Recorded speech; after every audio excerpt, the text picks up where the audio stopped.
Let's go ahead and get started. Welcome back. Happy second week. We're really kind of starting to enter into our steady state here. So after that first week where we really focused on syllabus stuff and just kind of big picture motivation, you can kind of think of this as the first, quote unquote, real week of the course.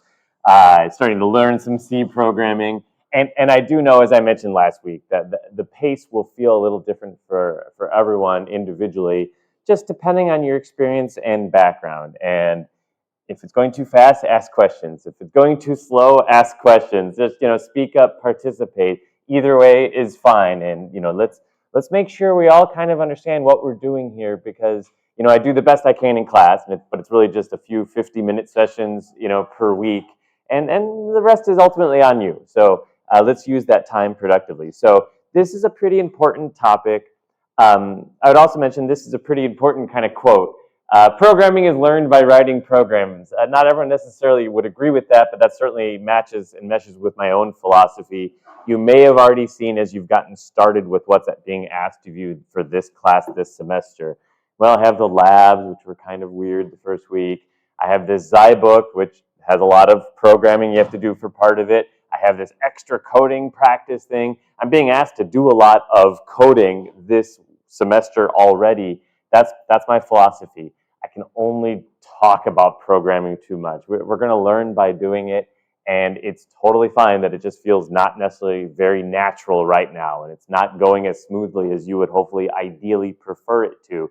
It's going to get better. The challenge is going to go up as well, but your ability is going to go up. This topic is pretty important. As part of our problem-solving process, one of those important steps was understanding our input and output relationships for the program. What data do I need to take in? What data do I need to output? Also breaking down in terms of what variables do I need in my program to store some intermediate results. And we need to get a good intuition for that. It's a key component of learning how to be a C programmer. So that's the high level topic. We're actually going to start, before worrying about variables themselves in C, we're going to try to get a better understanding of the underlying computing system and what it means to store data in memory. And then we're really going to kind of dive into the different data types kind of inherent to the C programming language.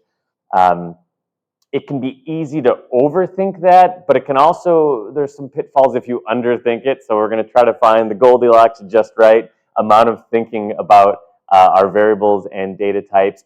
And we're going to talk about number systems briefly. It's something you'll also pick up in other required courses. It's something some of you may already know. Here I'm talking about, binary systems or versus base 10 versus hexadecimal versus other systems. It's a discrete logic topic that you would learn in that course. You need to know a decent amount of it to be a C programmer, but you'll have other opportunities to learn that. As I mentioned, this is our steady state schedule. Wednesday is our first quote unquote real kind of micro quiz. By Wednesday, the expectation is that you would have finished the first zyBooks reading assignment. You don't have to submit anything for that other than just going through zyBooks. It will tell you what percentage you got complete. You can get to 100%. First coding practice should also be submitted. There's a Replit link to try that CP01, which is blank. It just says try something. And you saw, if you looked at Discord, some students have already made some progress and have tried something along the way. And then there's Lab 1, which is due before your lab this week. So for the Tuesday lab section, do a Tuesday morning. For Thursday, do Thursday afternoon. It's fair, I think, because you still have the same amount of time, independent of which lab section you were in there. So let's talk about memory, computer memory. There's a bunch of different abstractions that are valid ways to think about computer memory, but conceptually, the important thing is to know that memory is the place where the program's data, as well as the ones and zeros. Yep.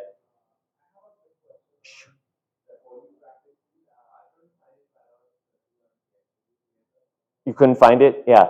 I was going to bring this up when I brought up an example, but I'm glad you just brought it up now so we don't forget about it. And I appreciate the question. And when I was looking at our Replit page,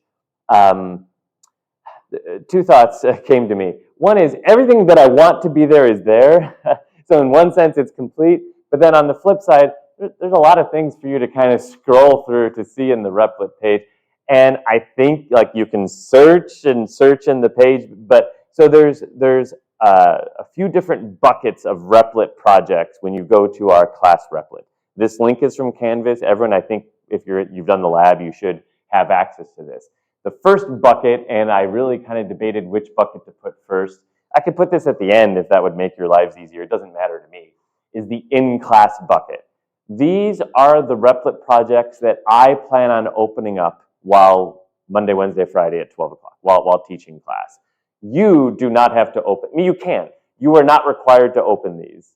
They are examples of programs that will be on a PowerPoint slide that we'll present. Examples we'll work on kind of together in class. That's why it's labeled in class. You don't have to submit them. So 10 people have looked at the ones from last week, the Hello World examples. Somebody submitted them. There's no harm in submitting it. It doesn't cause you any problems having submitted it, but it's not required that you really do anything with those. They are just reference C programs and other things that I will be bringing up in class. There will be, I don't know if you can see the unpublished ones. For better or for worse, there'll be a lot by the end of the semester, and that's why there's a decent amount of scrolling here. If you'd like, I can move this to the end. Then the next bucket are the Replit projects that are labeled as coding practice. So go to specifically your question. For coding practice 1, this is the instructor view. The only difference, your view would have like start project as a button over on the right. You want to go to CPO1, you want to hit start project. You want to do what CPO1 is about, which is really anything, code anything, right? You want to hit submit on that. 6 of you have done so. The other remaining 28 or whatever it is have until Wednesday at noon. Yep, Wednesday at noon. There will be one of those for all of our topics.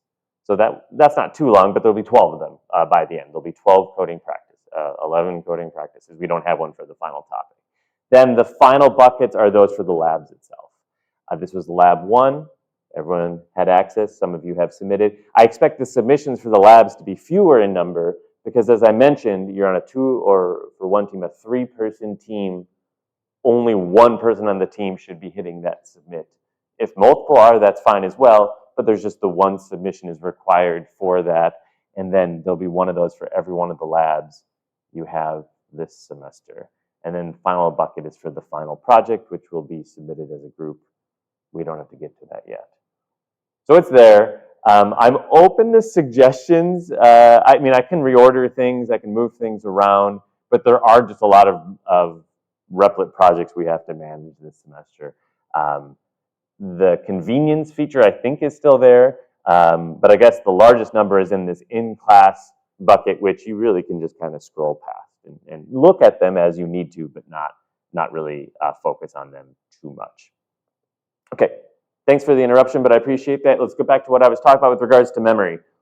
Memory is where our program's data is going to reside, as well as, and the implications of this are kind of subtle and would take some time to really appreciate all of, it's actually where the 1s and 0s for the actual executable code is also going to be stored.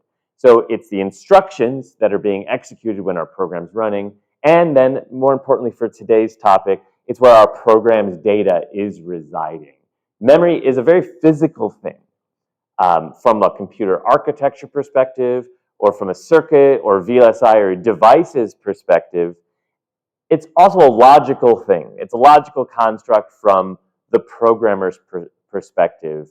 And the abstraction or the level that we view memory really does then depend on the programming language and the higher or lower level of that language. But ultimately, it's a very physical thing. We are using typically some transistor, oftentimes so-called SRAM technology, to store our 1s and 0s. And in an SRAM cell, we use 6 transistors to store a single 1 or 0. That's not too many, but when you want to have lots and lots of memory, that's where you get to your chips that have, just for the on-chip memory storage, hundreds of millions of transistors in them easily. When we start to talk about DRAM, that number can grow even higher. It is a physical thing. You will eventually take courses as EEs where you will learn how to build that. It is also a logical thing from a computer architect's perspective with regards to how do I design a processing system, how do I connect a CPU to a memory, to some other component. This is a pretty logical way of thinking about memory. It's directly analogous, but as a computer architect, that's how we like to think about memory. It's a black box with some components, typically, and ports, a port for providing an address, and then a port for providing data in as well as for reading data back out. That's D in, D out here. And then some sort of control port that says, am I doing a read operation or am I doing a write operation? So from that perspective, it is a physical thing for which we don't necessarily care about the underlying implementation details. We provide it an address, we either write data to it or with that address we read data back out from it. From the programmer's perspective, really we can think of memory as being a series of sequential pairs of addresses and values at that address. All three of these views are logical and consistent with each other. They're just at different abstractions. This one is a valid way of thinking about memory from the C programmer's perspective. I have a large array of something physical under the hood, that at various locations that I specify via an address, I store some data. I store some content of memory. The programming language, whether it be C or Java or anything else, provides that higher level view, that higher level way of accessing memory. But ultimately, at the end of the day, we're accessing these VLSI ones and zeros. The difference between languages is how much of an abstraction it provides before you have to get down to those ones and zeros. So here's two mediocre analogies. Mediocre analogy number one is memory is like a set of mailboxes where the number on each mailbox corresponds to that address, and then the contents of each mailbox corresponds to what data happens to be at that address. So think of your memory as this array of like apartment mailboxes. Or, if you don't like the mailbox, memory is like a set of lockers, where instead of having numbers on each mailbox, you have names on each locker. That would then correspond to not addresses in memory, but the name on each locker would then correspond to a variable name. And then the contents of each locker would then correspond to the value of that variable. So the name on the locker says what my variable name is, and whatever's inside that locker is what happens to be the value of that variable. Most programming languages use variables to represent data, so maybe the locker analogy is a little closer to what we ultimately need here. But the big picture is having these variables in our programming language is just a way of simplifying those generation of addresses and referencing data in memory. So instead of having to worry about as a programmer, I have something at address 0, and I have something else at address 2, and I have something else at address 3473. Instead of worrying about that, instead as the programmer, what you then instead worry about is, I have a variable named temperature, and it has this content, this value. I have a variable named my savings, and it has this value. I have a variable named GPA, and it has this particular value. So that higher level perspective is very helpful as a programmer to just think about variable names and paired values associated with those variables. This general program flow is what you'll be doing in all of the programs you'll be writing. The CPU is going to be loading some data from memory. It's going to be doing some computation on that value. We have a variable because we want to do something with it. We have temperature in our program because we care about the temperature. We want to do some calculation, some math on that temperature. So we have to first load that value from memory. We have to do some computation on that temperature. And presumably we did some computation because we want to do something with that value that we've done computation on. We then store that modified value back to memory. So our C code is going to reflect that general program flow over and over and over again. We will declare in our program one or multiple values of a particular type. We'll talk a lot about types today and going into Wednesday. In this case, this line of code specifies I'm going to have 3 variables You could do it on 3 lines. You can do it all on 1 line. Either way is fine. Whatever you can understand when you write the code. In this case, on a single line, I've declared 3 variables of this integer type called b, c, and j. Then I have a line of code that's executing an expression. It's doing some math. I'm specifying, and you can read this from right to left or from left to right. Oftentimes we want to worry about what the computation is, then about the result. So I would say j is equal to the value of b plus c. Or you could say we take b plus c and we store the value as j. But that's an equivalent way of thinking about it. So the analogy with our human accessing things in lockers would be multiple things are actually happening in this stage. We have to first read the value of b.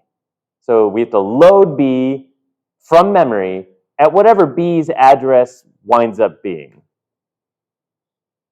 Sometimes as programmers in C, we do care about what the address is, but oftentimes we don't. So in this case, it's there somewhere in memory. It's somewhere in that SRAM, those VLSI cells. We first are doing a read operation with that line of code. We have to load the value of b from wherever b's address was in memory. Going to our locker analogy, which I said was mediocre, but going to our locker analogy, we're going to take money from Bill's locker. Take whatever the value is in Bill's locker. We're also going to have to load the value of c. So whatever c is located in memory, we grab that value. We read that value. That's equivalent to taking money from Chris's locker. We then do some arithmetic on it. In this case, we take the value of b and the value of c, plus symbol does exactly what you hope it would do, adds them together. So I take the stack of Bill's money and the stack of Chris's money, and I add them together. And I've taken that value. Now that equal sign is implying sort of a write operation to that memory. I take that resulting value, and I store the result in memory at wherever j is to be stored in memory. The analogy of corresponding, I take Bill and Chris's money, and I put it into Joe's locker at the end of the day. So that single line of code encapsulates multiple steps of that general program flow. We are always doing that. We have things on the right-hand side of the assignment operator, the equal sign here. We have something, usually just one thing on the left-hand side here. We're reading from the things in memory that are specified by variable names on the right-hand side.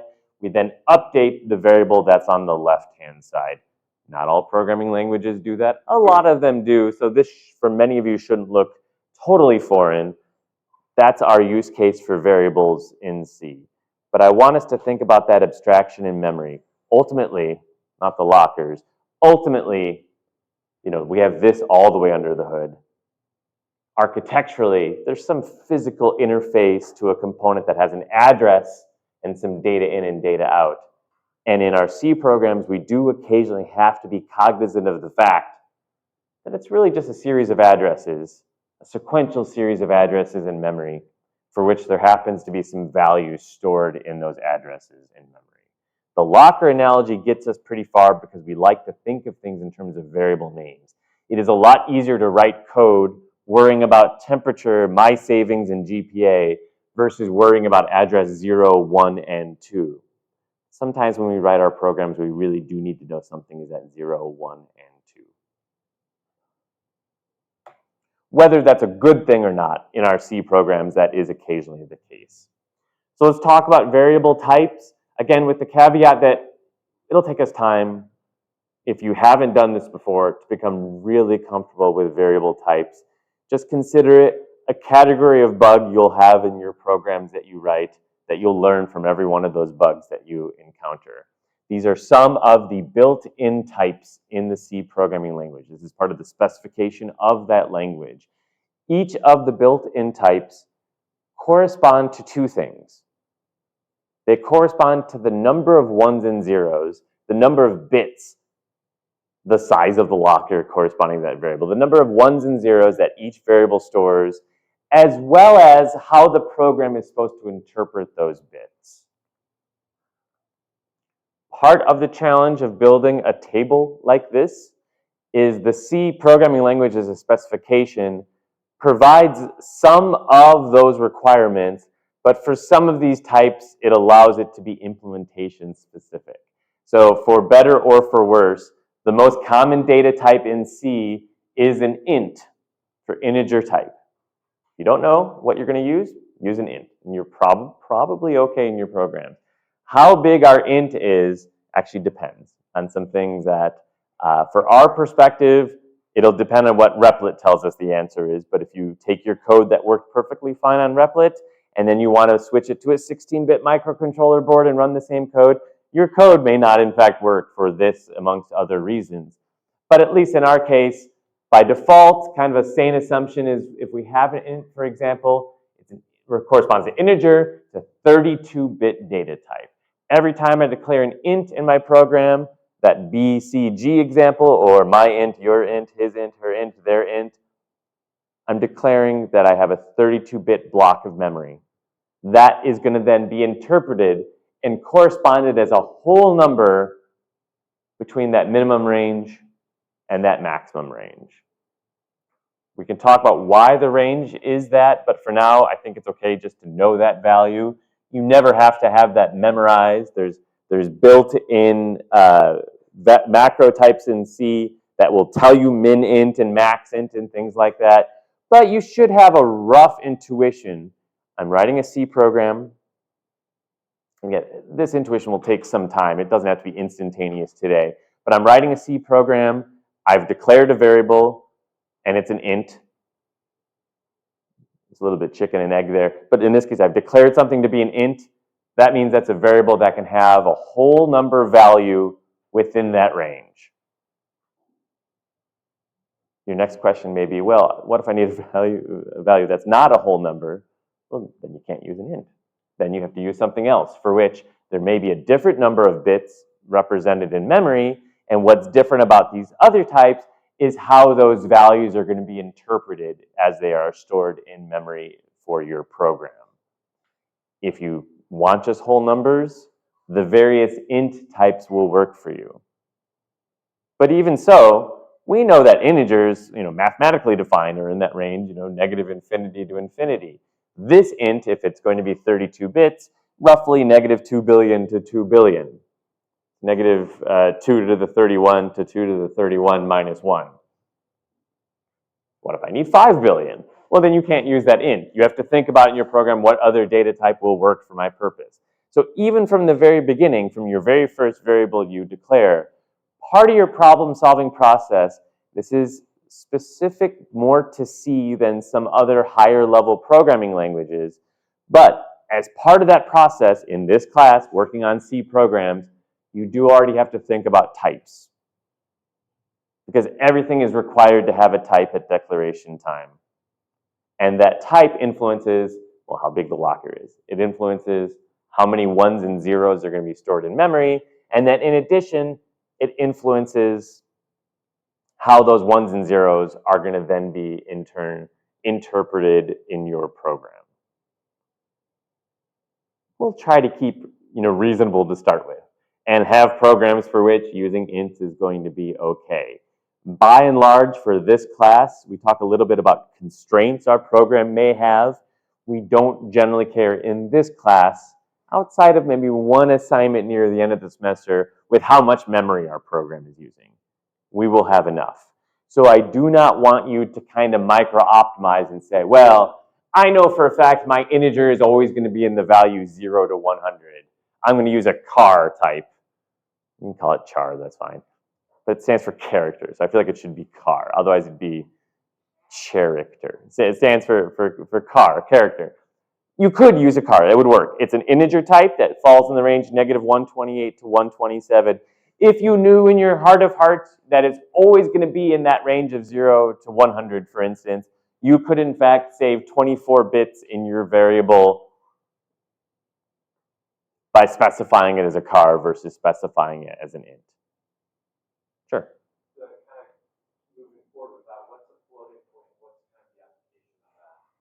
Well, I'm going to leave that in part up to you guys as a very brief in-class example here. At first glance, when you compare the int to the float, let me finish that brief segue first before I lose track of it. About the char and it being 8 bits versus 32 bits, you've saved 24 bits, you've saved 3 bytes. Well, It's always good to save storage, I guess, all else being equal. But this laptop, the code we currently be running on has 32 gigabytes, or 32 roughly billion bytes of memory for storage of all the programs that you're running. Saving those 3 bytes is probably a rounding error to your overall memory usage. The flip side of making that change of, I always know my value is going to be 0 to 100 in that range. Maybe that's true today. Maybe it's not true tomorrow. Maybe you didn't realize that sometimes the temperature can in fact be higher than 127. And in fact, 1 byte wasn't enough for that particular variable. So who's being clever now, right? You've saved 3 bytes out of 32 billion you have accessible in your system, and you've potentially added a bug that you won't catch for several weeks in your program. So I'd say our goal with choosing our variables is not to be clever, and it's certainly not to save Replit any cloud hosting costs with the memory they have on their system. It's to make choices that make sense to us that we can logically defend. So along those lines, we have this int versus this float type, and they're both 32 bits. Well, this is the whole point of having, it's a very technical way of phrasing it, single precision floating point format. This is part of an IEEE standard. Eventually you'll learn exactly the ones and zeros of how one builds a floating point number and mathematically works on it in hardware. But for now it's sufficient to say that is a different data type that allows us to specify fractional values. You can't really tell in looking at that number, but the whole point of a float is to represent values that are not integer types, that I need to represent 0.5, 0.6. There's trade-offs involved. There's actually a lot of trade-offs involved in using floats. There's certain numbers that they can't exactly represent because there's just limitations in having 32 or even 64 bits. But for now, for our purposes, if it's going to be an integer value, you're going to use an int of some type. If you know, or you think it's very likely it's going to have some fractional value associated with it, you should be using a float type. And if you don't know whether your value should be an integer or float, whether it's going to be an integer value or a fractional value, well, then you need to stop and you need to think about that. Because that is, again, first and foremost in that problem-solving process, which is, what are the variables I need? What should I call them? Although, don't stress out about that, but don't call them my int, your int, his int, her int. Call them something that you can look at tomorrow and you can still defend and it still makes sense to you. We won't be super crazy about naming conventions in this class, but the variable name should be reasonable. And what type does it need to be? For better or for worse, you really do have to think about that because the type comes first and then you have the variable name. You can't really do anything with those variables until you've declared both, the name and what the type is going to be. So do I need an int or do I need a float? That's one of your first design decisions you have to make in your program. You really can't, in C at least, you cannot delay that decision until later. Again, it's not the end of the world if you get that decision wrong, right?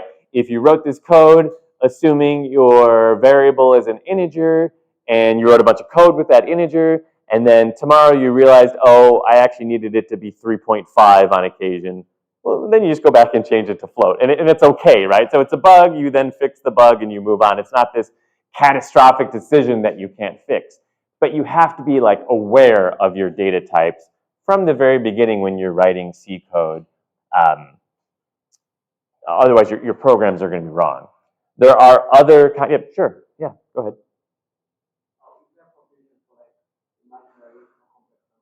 There is these days in modern C. Oftentimes, people don't use that feature, so we just build our own using, real part and imaginary part, and you just combine them together and build your art. But there is some support for it in much more recent C that people, by and large, just make their own version of that.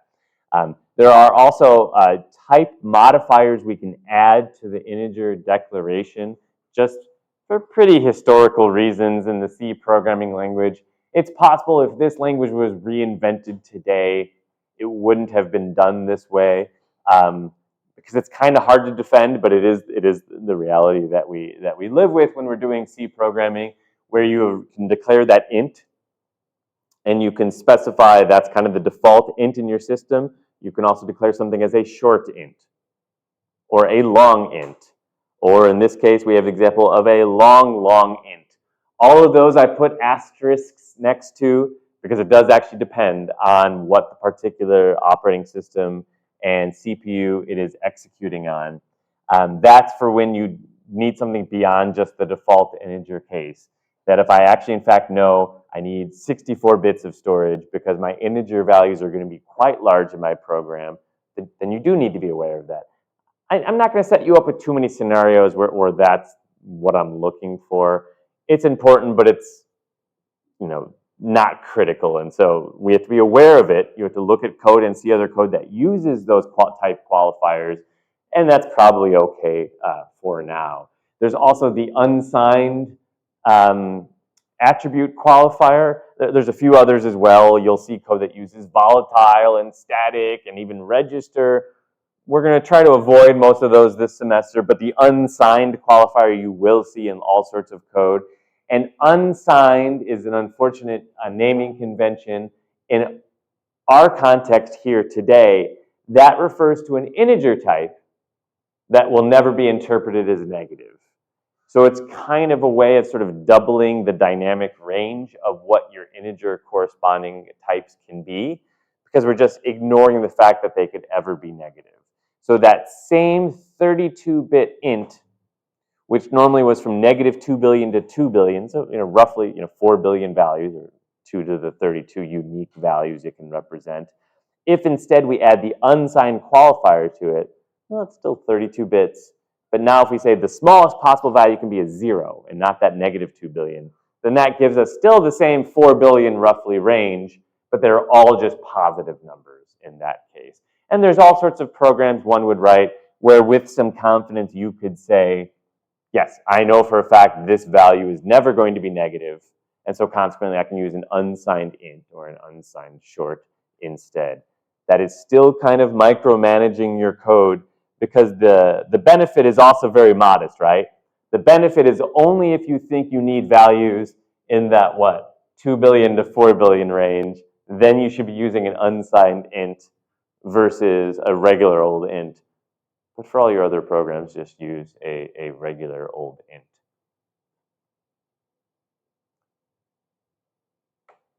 It can get a little long, a little lengthy, right, to declare your variables when you have an unsigned long int type. It's fine. You just have to be aware of what all those qualifiers would correspond to. In our programs, we can set the value of a variable via 4 separate mechanisms. First off, we can do so-called, I use the term constant initialization. I would call that, actually that's a little imprecise, declaration time initialization, that we can set the value of a variable at the time that we've declared it. So int a1 equals 3. So I've declared my integer and I've initialized it to a value. It doesn't necessarily have to be initialized to a constant, but in this case, that example is a constant value that is not changed when your program is compiled. Int a1 equals 3 initializes that integer value to be 3. We can also set the value of a variable via that expression, that example we already saw of the addition. In this case, take a variable called x, multiply it by 3, and store the resulting value in a variable called a2. That'll probably be the most common way we're initializing and setting variables this semester, but we're going to use all 4 of these mechanisms pretty early on. Third different mechanism by which we can set the value of a variable is via the return of a function that we wind up calling. We haven't talked about functions yet. We'll get there. One can imagine a function that calculates, given a value of x, calculates sine of x, and it returns the value of sine of x, which we then set a value in a variable called a3. And then this additional mechanism, which for better or for worse, for convenience purposes, we kind of have to start using even on day 1, is to actually directly address the location of that value in memory. It's actually kind of an advanced approach in C. We need to start using it because it's very helpful to be able to type in values in our programs. In this case, we're using that ampersand operator, and the way I want you to read that out loud when you see it is the address of variable a4 is what that ampersand operator is doing in C. It's not logical and, it's not bitwise and, it is the address of where A4 is in memory. And this happens to be an example of a function that sets a value via overwriting memory at a provided address. And since we like to be able to read values in from the user, we're going to be using this function scanf from your very first programs here. The way to read that scanf line of code is scan formatted or scan function or just read in quotes, what I want to read in is a single decimal value. And I'm going to want to overwrite the value of a variable called A4 with whatever gets typed in by the user. And we do so via just addressing that variable. C is an example of what's known as a strongly typed language, which means that we have to define each variable, as we've already seen, with a fixed type. If I declared it as an int, it's going to stay an int for the lifetime of that variable. And any conversion between types, that I have an int over here and I have a float over here, you are allowed to do conversion between types, but you as the programmer have to be responsible for it. You have to be explicit in your code that I had 3 of a value was 3, and now I want to treat it as 3.0. You yourself have to be responsible for that in writing your programs. That's why it's referred to as a strongly typed language. Not all languages are so particular. Others allow you to very loosely infer what the types will be for your variables. This is valid MATLAB code. It's nonsense, but it's valid MATLAB code where value equals 17 typing zebra. You can't do that in C. That would be a compiler error. I already mentioned this briefly. It's very critical as part of our problem-solving process to be able to both read in input and do something with output. And as part of the C specification, there is the built-in standard library that provides a lot of helpful features. And in some sense, learning the C standard library is almost synonymous with learning C. A lot of the mechanics of C otherwise are the same as the mechanics in other programming languages. We'll be learning if statements and for loops and things like that and function calls. It's all roughly the same as what other programming languages provided. But learning the standard library in C, the series of routines that are provided for you so you don't have to do everything from scratch, is a big part of learning C.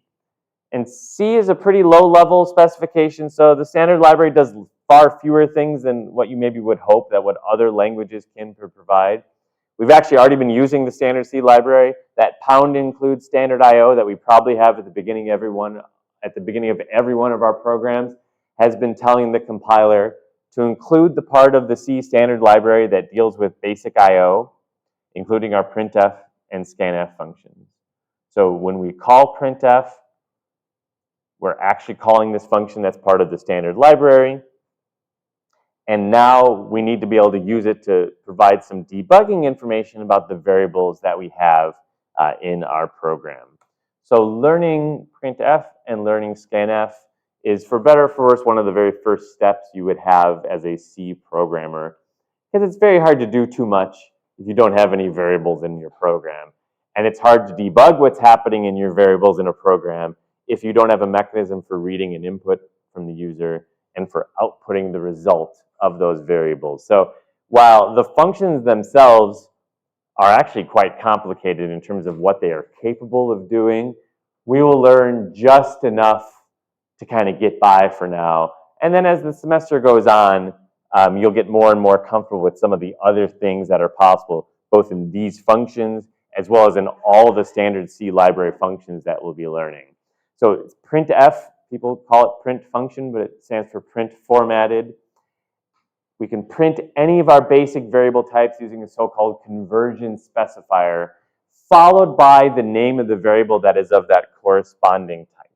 So printf, I have %d dogs and %d cats. I've provided inside that string, inside that double-quoted block of text, 2 conversion specifiers. And so consequently, this function then expects, after you've finished that double-quoted block of text, the name of 2 variables to print out. I kind of syntax color-coded it there so you can see which corresponds to which. The order of those variables and the conversion specifiers matter. And unfortunately, if you do it wrong, if you have too few variables at the end or too many variables listed, will oftentimes be a logical bug and not a compiler error. That's not a great thing. On the flip side, when I see it in your code, I can help you fix it very quickly because I've seen it so many times, and eventually you'll be able to see that very quickly. There are numerous possibilities for these print formatted, scan formatted functions. Some versions of an Intro to C programming class spend 2 full weeks covering all the different possibilities. My approach, there's a main reference for both. And in fact, let's actually open up Replit here. This is example basic IO, and I provide the link. There's more than one reference for C standard library, but this one is the link I use all semester, and it's pretty good for providing for the standard library functions, the kind of technical documentation that is written in that technical documentation style that eventually you'll become more and more comfortable with as the semester goes on. So my approach is have the reference open in terms of what you need to memorize, and I'd memorize this today. %D stands for decimal when I want to print one of those int values out. %S will be for a string when I want to print out someone's name. %F for float. And the other one I like to use enough that I think it's good to memorize it now. %X when I want to print something out as the actual hexadecimal representation. That's very useful for data that I don't necessarily care what a numeric value is or what text it may correspond to. Memorize those four, and then look up the rest when you need something that's a little bit more specific. The documentation is pretty thorough. It's for the whole category of these functions, but as part of the documentation, it does provide all the different other conversion specifiers and what they can correspond to and what they can be used for. But the decimal one, because we're going to have a lot of ints, works for these types. We'll use %C as well sometimes when it's a single character, so like a single letter. %S for the string, and then %F for a floating point number gets you pretty far in terms of using those functions. So to go to this example that was on the slide, I declare a couple of variables. We need to know the type. If it's a number of dogs and number of cats, absent some weird sharing scenarios, you probably have an integer number of dogs and cats. It is probably also a positive number, right? You would never say I have -3 dogs and -7 cats. So I could have had an unsigned int there. But again, what's the trade-off? Am I ever really going to have more than 2 billion dogs and 2 billion? I mean, maybe, I don't know. But right, the default int, this is a good example of technically it's more than what we need. It has capacity to store negative values. It can go up to 2 billion values, but it's also fine for our purposes. So by default, we don't want to overthink the type of variable that we're declaring here. Int is good to go. Int for the number of dogs, int for the number of cats. We could have initialized it at the time of declaration. So that is perfectly valid C, to have by default there to be 3 dogs. Again, we could have it be declared on multiple lines. That's also fine. The trade-off of number of lines of code versus kind of the width of lines of code is kind of up to you. For me, this is kind of a default, and I have not great eyesight, so kind of zoomed in editor format. If it starts to go past where I can see it, maybe the line is too complicated, I should maybe split it up. In this case, declaring 2 variables seems okay, but they're both going to be of what that initial type that was declared here, integer types. We use printf to print out all sorts of our messages. Here, this is an example of printf that has the string, has that text in between the double quotes here, but doesn't have any conversion specifiers within that string. There's no % sign, right? So there's no %D or %S or what have you on line 7 here. That's for just printing out some text. We don't always want to print out variables. Sometimes we just want to print out text. And then down here, we have taking the value of those variables and using the conversion specifiers to indicate that we actually want to print out %d dogs and %d cats. And we then specify, every time you have that conversion specifier, there should be a comma and the name of a variable or some value. We could put a constant there as well. But generally, the name of a variable is what we want to print out, or the value of a variable is what we want to print out. There should be one corresponding to every conversion specifier we have on that line of code. Scanf works pretty similarly. Scanf will lead to more bugs for us this semester because it's a little bit trickier. There's some rules about how we do the actual white space in between variables. The conversion specifiers are the same though. So it's the same %d, %s, %f, %x. That is all still exactly the same. The differences are twofold. Here, we're printing out exactly what we want. If instead of the plus symbol, which is just a shorthand, I wanted to write as well as, we can make that change, right? And it'll print out you have 5 dogs as well as 3 cats. For scanf, there are rules regarding how we separate out our variables. If I want the user to be able to specify number of dogs followed by a space followed by number of cats, that's how I'm going to create my string here with my 2 conversion format specifiers and then a space between them. If instead I want the user to type in number of dogs followed by a comma followed by a space followed by number of cats, my string with the format specifiers should include that. The reason we'll have some bugs is because when one dives all the way into this documentation for how these things work, you will find that there is some leniency for how it interprets certain data types along the way. But for now, to kind of try to minimize some of those bugs that you'll eventually see, be very literal. Be very explicit with what I need the input to be and what the program will work for. So in this case, someone's going to type in an integer type, a decimal type, followed by a single space, followed by an additional integer type here.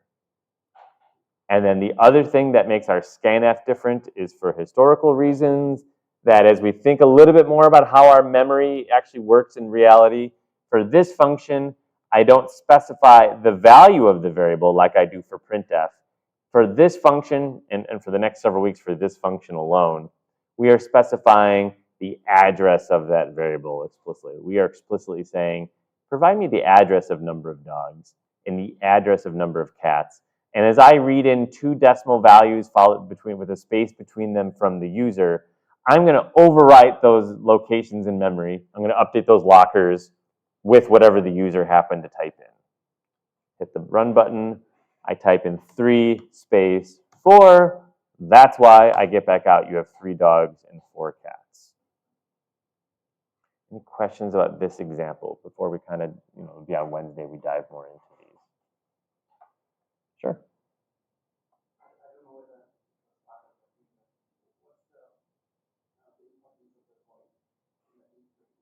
Well, we talked about that very briefly last week. As part of the specification, you will always have an int main function. Different compilers interpret the rest of that specification slightly differently. You generally can get away without having that word void. It means there's no other input we care about. We will later see that sometimes there's other information we want to pass to our runtime, and that would be another way that you will see a lot of C programs initialized. But for our purposes for now, we really don't care about anything being passed to our program as it starts, and so we don't need any input at all. But a lot of compilers say by spec that the keyword should be void, which means a data type for which we haven't specified any memory at all.